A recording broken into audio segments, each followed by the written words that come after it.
Good morning. Thought I'd do a quick video to show you how an average artist may work and what kind of work he does. I am a printmaker and a painter mainly, so I just thought it'd be interesting. Also, I'm experimenting around with the YouTube thing. So anyways, we walk into the area. I have a little area for my the business end of things, my computer, and where I keep track of all my records for an artist. Have a little doorway that goes into the main studio area. As I say, I'm primarily a printmaker and a painter, and the studio is set up to do both. Very fortunate and very blessed to be able to have this space. As you enter, I have a nice wet area. I can wash my hands, wash up things, wash out plates, various things you have to do. Big storage there for trash.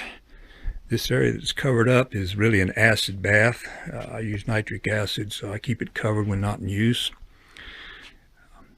This is a good picture of the press I own. It's a Takish. It's 24 by 48 in size. Had it about 25 years, and it works great. Love it. I have a hot plate over here, which I don't use too much anymore. Just a general area for doing work over here. Also, all the etching tools that I use. This area is used for anything. It's a nice movable table. I'm currently working on a painting here.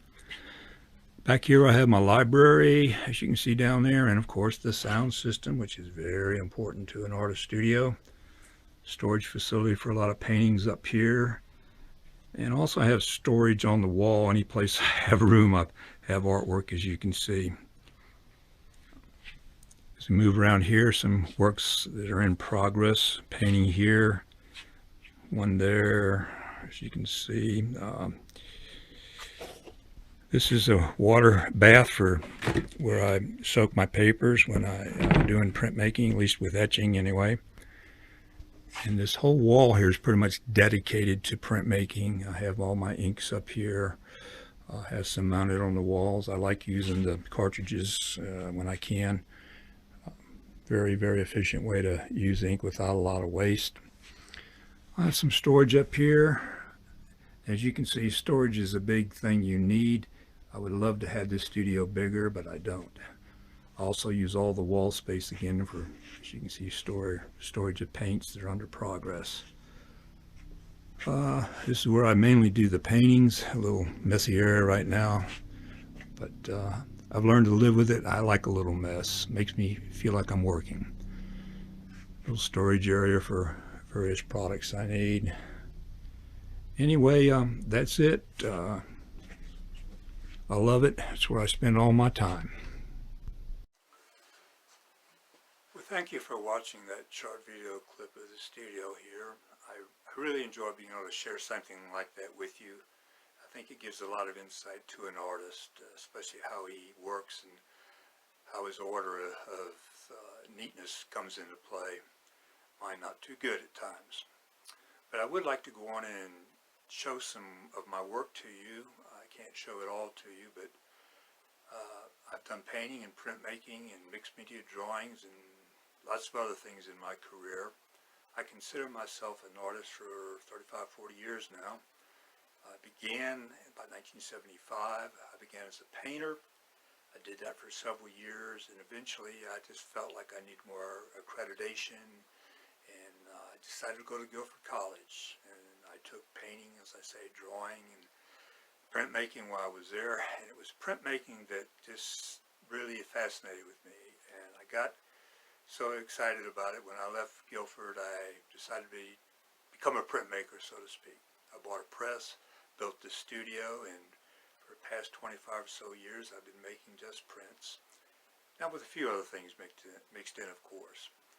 But of late it's just been painting, and I've approached it with a whole new eyesight, I guess. I feel like these works I've been doing over the past 3.5, 4 years have been joyful, humorous, exciting, bordering on the lines of surrealism, or I actually coined this phrase, imaginism. I don't worry about so much what the idea is, but just find something that's interesting, something I can twist around the meaning a little bit and it would be humorous to somebody. So I'd like to show you some of those works now, and I'll be right back with you in just a moment. I'd like to begin by showing you some oil paintings I've done. Actually, this is a very recent one. I haven't even varnished it yet. The title of it is High Risers, and it's this mix of whimsical feelings you can get from looking to the old, and then you look to it with the new, you know, cell phones in use and things like that. And think about that and what this could possibly mean. Interesting painting.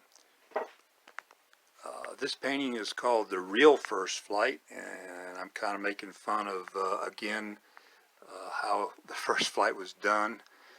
Here's a bunch of birds, and they're all helping this man become airborne. And the interesting thing about this painting, I don't know if you can see it in this detail, these birds are done extremely real life, each one of them, whereas the rest of the painting is kind of a loose feel to it, but very interesting. This one I call the Babel boat. Pretty obvious why. It's made reference into the Tower of Babel in the Bible.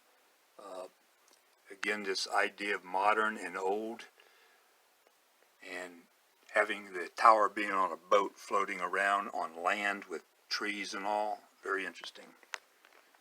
This painting I call The Night Watch. I named it after that famous painting by Rembrandt.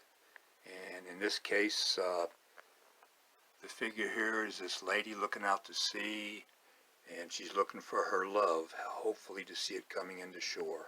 I'm going to show you now a group of etchings called the Human Equations series. These were some of the earliest prints I've done, and I think some of the best. It deals with this idea of man struggling against knowledge, and man tries so much to outsmart mathematics and everything, and it never works. This one's called Artificial Knowledge. This is called Creating a Theorem,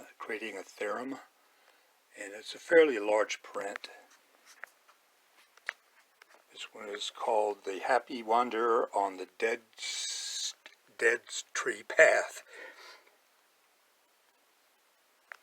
Perils everywhere. This is called Useless Knowledge. And the symbols you see, the math symbols, are represented as icons for knowledge. This one's called A Fool with Knowledge. And there's a monkey got him by the heel, and he's got the monkey by the heel. We don't know who's smartest. And this one's called Finding a Circle. An awful hard way to do it. This is the last etchings I'm going to show you. And by the way, if I forget to mention this to you, if you want to go on my website, johngallart.com, you can just see tons of artwork, prints, all kinds of prints, paintings, everything. Anyway, this is a series of 8 etchings which are bound together, or stacked together, I should say, in a portfolio case, and they're intended to be purchased all together. I've done this a couple different times. As I say, I'm sorry I don't have time to get into each one of these pieces, what they're like. And but I said I do have them on my website. This is called the Nonsense Prints. Probably ain't going to be able to read that, but who knows, you might. Alrighty, thank you. Alright, lastly, these are the last images I'm going to show you. These are examples of a relief print, a lino cut here what we're looking at, and also have one or two woodcuts at the end. The process of doing this is just the opposite in doing it etching. You carve away what you don't want to print, and what you leave will be your image, where etching is just the opposite. You incise or engrave or etch away lines in a metal plate, and when you get it all cleaned up and ready to go, you rub ink in the areas that you have etched, and that will print, and your surface will be wiped clean as you print it, and that's why it's always clear on the top. Well, thank you for allowing me to share myself as an artist and my work. I'm so very honored.